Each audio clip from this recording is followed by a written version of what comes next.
À un petit point d'écart seulement de la Nouvelle-Zélande. Victoire 12-11, un mondial dont la sécurité a été assurée de façon exemplaire. Pas de heurts, pas de violence. Bonjour Geoffrey Branger. Bonjour Alban, bonjour à tous. Alors on le disait, tout s'est bien passé lors du mondial.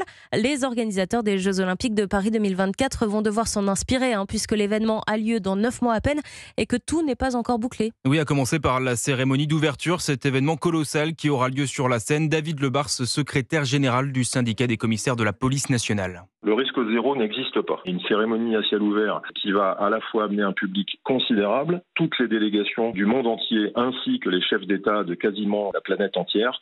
Vous imaginez le niveau de sécurité qu'il va falloir mettre en place pour sécuriser tout cela. Notamment dans le contexte actuel de menaces terroristes, de tensions internationales et de colère sociale. Mais on parle aussi de problèmes d'effectifs. Le COJO, le comité d'organisation des Jeux Olympiques, a besoin de 17 000 agents de sécurité par jour en moyenne. On est aujourd'hui très loin du compte. S'ils ne sont pas suffisamment nombreux, ce sont des policiers ou des militaires qui viendront renforcer le dispositif. Si on doit faire des missions qui ne sont pas celles pour lesquelles on est là pour protéger les menaces les plus importantes, ça va augmenter d'autant plus ce risque de menace si on n'est pas calibré dessus. Et puis si le COJO et les entreprises privées de sécurité peinent à recruter, il faut tout de même rester vigilant sur le profil des candidats.